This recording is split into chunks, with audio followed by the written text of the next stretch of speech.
Olá! Hoje a gente vai mergulhar num tema super atual, né? A desinformação. É um desafio enorme. Gigante. E a gente quer entender como é que a gente pode, assim, se preparar melhor para lidar com tanta informação que nem sempre é confiável. Exato. A nossa conversa vai girar em torno de um artigo bem recente, de 2025. Saiu na revista Informação na Sociedade Contemporânea. O título é Convergências entre competência científica e competências infocomunicacionais, integrando abordagens de enfrentamento à desinformação. Os autores são Lucas Jorge Wende, Ana Cristina Costa e Renata Farias Machado, lá da Federal do Rio Grande do Sul. Pessoal pesquisando firme o tema. Pois é. E a ideia aqui é explorar o ponto central deles. Como que juntar duas coisas, o jeito científico de pensar e a habilidade de lidar com informação e comunicação hoje em dia, no digital, como isso pode criar uma barreira mais forte contra a notícia falsa, sabe? É uma proposta bem interessante. Ok, então. Vamos tentar entender isso melhor. Como que o pensamento crítico da ciência e, sei lá, a manha de navegar na internet podem trabalhar juntos para a gente não cair tanto em furada? Essa é a pergunta de 1 milhão, né? O artigo, ele parte de 2 conceitos-chave. O primeiro, eles chamam de competência científica. Usam até a sigla quociente. Quociente, ok. Basicamente, é a nossa habilidade de olhar para o mundo, para a informação que chega, com o pé atrás, sabe? Questionando, analisar de forma crítica o que estão dizendo e, a partir daí, construir o nosso próprio entendimento. Ah, entendi. Tem muito a ver com a alfabetização científica, com entender minimamente como a ciência funciona, o que ela busca. Então, não é que todo mundo precisa virar cientista, mas pegar um pouco daquele método, daquela coisa de buscar evidência para usar no dia a dia, quando a gente lê uma notícia, por exemplo. Exatamente, é por aí. Não é decorar fórmula, é usar o jeito de pensar da ciência. E o segundo conceito são as competências infocomunicacionais. Infocom. Certo. E elas entram como complemento da quociente, segundo os autores. O foco aqui já é um pouco diferente. É mais sobre dar pra gente as ferramentas, o poder mesmo, eles usam a palavra empoderamento para conseguir lidar com essa loucura que é o nosso ambiente de informação hoje. Tipo, a quantidade absurda de coisa que a gente recebe todo dia. Exato. Notícia, post, vídeo, opinião de todo lado. As infocom seriam tipo assim, o nosso kit de sobrevivência para não se afogar nisso tudo. Entendi. Então, a co-sitting seria mais o motor do pensamento crítico, né? Baseado em lógica, evidência. Isso. E as infosittings seriam mais o volante, os comandos, para a gente dirigir nesse trânsito caótico de informação digital. Legal. Vamos focar um pouquinho na co-sitting primeiro? O artigo fala que ela funciona como um antídoto, né? Principalmente quando distorcem a própria ciência para criar desinformação. A gente vê muito isso. É demais. Por que essa ideia de antídoto? Porque, olha, uma tática muito comum da desinformação é justamente se vestir de ciência. Ah, sim. Usar um termo difícil, citar um estudo que ninguém conhece, mostrar um gráfico meio torto, tudo para parecer que tem base, né? A co-sitting é o antídoto porque ela ensina a gente a olhar por baixo dessa fantasia. Ela envolve, como eu disse, essa capacidade de questionar a realidade. Ou seja, não engolir qualquer coisa de primeira, especialmente aquilo que soa muito incrível ou que confirma demais o que a gente já acredita. É ligar o desconfiômetro. Isso é se perguntar, peraí, de onde veio isso? Essa conclusão aqui faz sentido? Será que não tem outra explicação? Quem está ganhando com essa história? É quase um detector de coisa esquisita interno.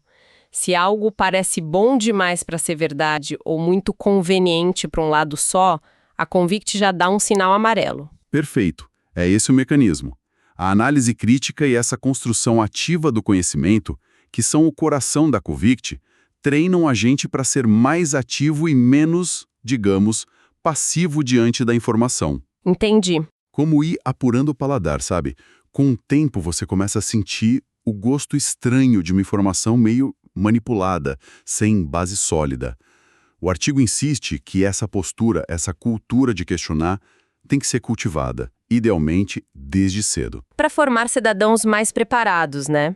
Exatamente. Tá, entendido. A Quociente dá a base crítica, mas aí vem o outro lado, as Infocom. O artigo diz que elas complementam. Como? E o que quer dizer na prática esse tal de empoderamento frente à complexidade do ambiente informacional? Não é só saber mexer no celular, imagino. Ah, com certeza não. Vai muito além disso. O empoderamento que as Infocons trazem não é sobre ser um craque da tecnologia. É sobre ser um navegador consciente e crítico desse mundo de informação. Consciente e crítico. Ter as habilidades e, muito importante, a confiança para achar a informação que você precisa, para avaliar se ela é confiável, se é relevante, entender como ela foi feita, com que intenção, saber usar essa informação de forma ética e também saber se comunicar nesse meio. Dá um exemplo prático. Claro. Pensa numa notícia de saúde que viraliza no Zap. Clássico. As Infocom ajudam a pessoa não só a ler, mas a parar e pensar. Quem está mandando isso? É um médico? É um instituto de pesquisa conhecido? Ou é um site que eu nunca ouvi falar? Ajuda a pessoa a dar um Google para ver se outros lugares confiáveis falam a mesma coisa, a perceber se o jeito que está escrito é muito alarmista, muito sensacionalista. Então é sobre entender as regras do jogo, da informação online, quem joga, como a bola rola, quais são as pegadinhas mais comuns. Exato. É ser alfabetizado não só no conteúdo, mas no contexto e no meio onde a informação circula. E aí, olha, a gente chega no ponto crucial do artigo que eu acho fascinante, que é a tal da convergência. A convergência. Os autores defendem que Quociente e Infocom não são caixinhas separadas. Elas dependem uma da outra, sabe? E uma fortalece a outra nessa luta contra a desinformação. O texto até diz que as duas compartilham uma base importante: a necessidade de uma abordagem que seja crítica, isso a gente já falou bastante, e também colaborativa. Colaborativa, essa me pegou um pouco. Como assim colaborativa? Ciência às vezes parece tão individual, né? E navegar na internet também pode ser uma coisa bem solitária. É um bom ponto, é um bom ponto. A colaboração aqui, acho que entra em 2 níveis. Primeiro, na própria ciência. Embora tenha o trabalho individual, claro, o conhecimento científico avança mesmo na base da troca. Revisão por pares, discussão em congresso, outros pesquisadores tentando repetir o estudo. O conhecimento é construído junto. Certo, faz sentido. E segundo, no ambiente da informação online, a colaboração também é chave para verificar as coisas. Pensa nas agências de checagem de fatos, por exemplo. Muitas vezes são esforços colaborativos. É verdade. Ou mesmo numa discussão num fórum, num grupo, onde as pessoas juntas analisam uma notícia, trocam fontes diferentes, apontam, olha, isso aqui está esquisito. Trocar ideia com os outros pode refinar a nossa própria análise, tanto a científica quanto a informacional. Entendi. Então a ideia é que, seja para validar um paper científico ou para checar uma corrente de WhatsApp, a troca com outras pessoas, essa revisão coletiva, fortalece o processo. Interessante. Agora, o resumo do artigo fala de 2 pontos específicos onde essa ligação cognição-infocomunicação é super importante: a avaliação criteriosa de informações e a comunicação. Aqui que a coisa fica interessante mesmo. Como que essa integração funciona na prática? Qual é o poder dessa dupla para avaliar e comunicar a informação de um jeito mais seguro? Aqui a sinergia é que faz a diferença, né? Pensa na avaliação criteriosa, o que a cognição traz para a mesa. O rigor do método, buscar evidência, analisar a lógica, tentar identificar viés, entender o básico de estatística, desconfiar de causa e efeito muito fácil.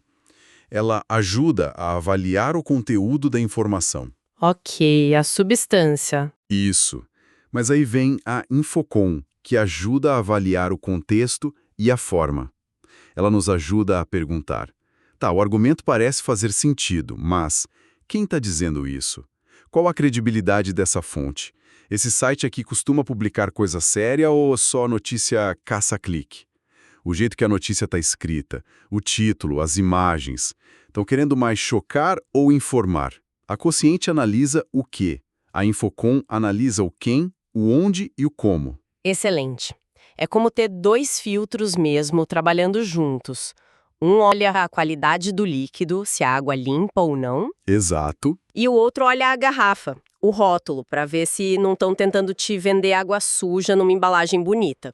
Um exemplo, talvez, ajude a gente a visualizar isso ainda melhor. Claro, claro. Imagina que surge um estudo dizendo que um chá novo cura uma doença séria. Sempre tem um chá milagroso. Sempre tem, né? A Quociente te faz perguntar: foi um estudo com gente ou só com rato? Quantas pessoas participaram? Tinha um grupo que não tomou o chá para comparar? Foi publicado numa revista científica séria, daquelas que outros cientistas revisam antes? Pergunta sobre o método, a qualidade científica. Certo. Já a Infocom te faz investigar. Opa, esse estudo está sendo divulgado justo pelo site que vende o tal chá. A notícia original veio de um portal conhecido por inventar coisa.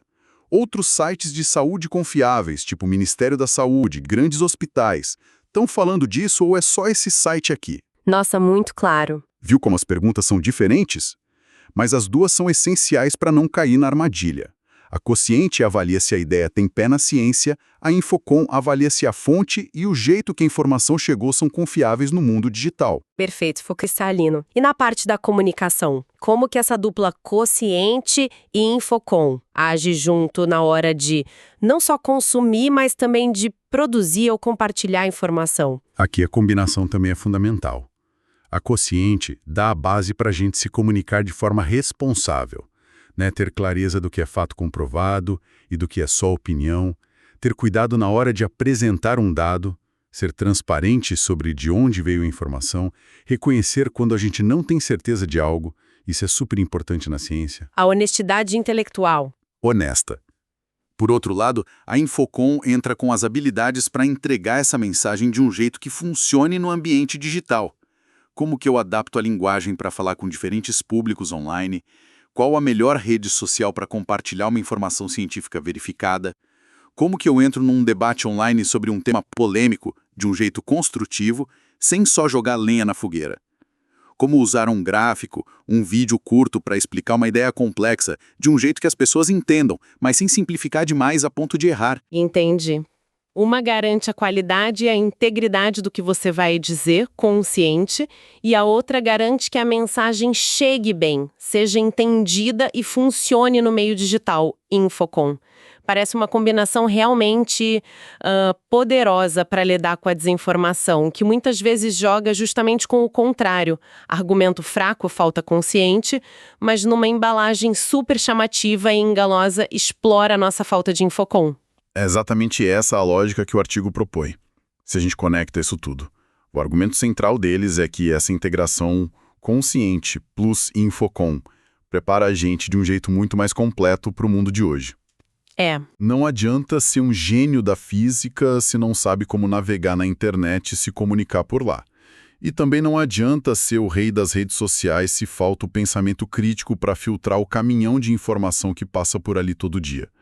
A combinação fortalece o que os autores chamam de capacidade crítica dos sujeitos, deixa as pessoas menos vulneráveis à manipulação. O artigo comenta, como eles chegaram nessas ideias, fizeram uma revisão da literatura, certo? E parece que acharam uma coisa interessante nesse processo? Sim, eles fizeram o que a gente chama de pesquisa bibliográfica. Basicamente um mergulho profundo no que já foi escrito sobre competência científica e sobre competências infocomunicacionais. E uma das conclusões mais importantes, e talvez um pouco surpreendente, é a falta de estudos que olham especificamente para essa ponte, para essa interface entre as duas áreas, especialmente pensando no combate à desinformação. Sério? Tem muita pesquisa sobre Quociente ou literacia científica, sozinha, e muita pesquisa sobre Infocom, ou letramento digital, letramento midiático, sozinha. Mas trabalhos que realmente investigam como elas se combinam, como se integram na prática, para formar essa defesa mais robusta, são raros. Puxa, quer dizer, a ideia de que juntar as duas é bom faz todo sentido na teoria e eles argumentam bem por isso, mas ainda falta pesquisa para comprovar e detalhar como essa integração funciona na prática e como a gente pode ensinar isso de forma integrada. Isso levanta uma questão importante, né? E é justamente a sugestão do artigo. Essa articulação Quociente-Infocom precisa urgentemente ser mais investigada. A gente precisa entender melhor como essas competências conversam em diferentes situações, como podem ser ensinadas juntas, quais são as barreiras, o que facilita. O potencial disso é enorme, né? Enorme. Poderia levar a mudanças em currículo escolar, em treinamento para profissional, em campanha de utilidade pública. O resultado final que se espera, como o artigo aponta, seria uma sociedade que usa a informação com mais clareza, com mais precisão, mais bem preparada para lidar com esse problema da desinformação que corrói tanta coisa. Então, o que tudo isso significa, afinal? Se a gente fosse resumir a grande mensagem desse trabalho do Wente, da Costa e da Machado, para quem está ouvindo a gente, qual seria o recado principal? Olha, acho que o recado central é que a luta contra a desinformação não tem bala de prata. Exige uma abordagem que junta várias frentes, sabe? Integrada. Não dá para achar que só ensinar mais ciência na escola resolve tudo. Nem que só ensinar o pessoal a usar a internet com mais cuidado vai ser suficiente. A verdadeira força, essa resiliência informacional que a gente tanto precisa, parece que está na combinação, na sinergia dessas duas coisas. O pensamento crítico, metódico da ciência, a consciente, junto com a navegação consciente e a comunicação eficaz no mundo digital, a Infocom. É a velha história do a união faz a força, mas aplicada direto no combate às fake news, às distorções, a capacidade de pensar com rigor da ciência, junto com a inteligência para lidar com o fluxo e as armadilhas da informação online. É como ter um bom sistema imunológico, consciente, e ao mesmo tempo saber evitar lugares e comportamentos de risco e Infocom. Ótima analogia. É exatamente isso. O benefício final que o artigo sugere é um fortalecimento duplo da nossa capacidade crítica individual para a gente tomar a decisão melhor, ser menos manipulado, e também da nossa capacidade crítica como sociedade. Certo. E isso deixa a gente mais capaz de separar o joio do trigo, de valorizar a informação de qualidade, de ter um debate público mais saudável, mais baseado em fatos. Resumindo, ajuda a construir uma sociedade que usa a informação com mais clareza, mais precisão, mais responsabilidade. E isso é crucial hoje em dia. Uma perspectiva muito necessária mesmo, sem dúvida. E toda essa discussão super rica veio do artigo Convergências entre competência científica e competências infocomunicacionais, integrando abordagens de enfrentamento à desinformação. Autores Lucas Jorge Wente, Ana Cristina Costa e Renata Farias Machado, da UFRGS. Publicado na revista Informação na Sociedade Contemporânea, agora em 2025. E, para fechar, fica aqui uma provocação para a gente pensar, algo que vai um pouco além do que a gente discutiu, mas que o artigo inspira muito. Já que a pesquisa sobre essa integração específica ainda é pouca, como será que a educação, formal ou informal, e até o nosso jeito de aprender no dia a dia está lidando com isso hoje? Será que consciência e Infocom são ensinadas em caixinhas separadas? Tipo, aqui você aprende ciência, ali você aprende sobre mídia e tecnologia, sem construir a ponte entre elas. Boa pergunta. Ou será que já existem esforços, talvez mais escondidos, para conectar o método científico com a avaliação crítica dessa avalanche de informação que chega para a gente todo dia, de todo lado? E pensando para frente, como que a gente poderia, de propósito, sabe, de forma estratégica, incentivar mais essa integração? Na escola, na faculdade, no trabalho e até no nosso jeito pessoal de buscar informação. Como fazer isso para realmente construir essa resiliência informacional tão importante que o artigo defende? Fica aí a reflexão.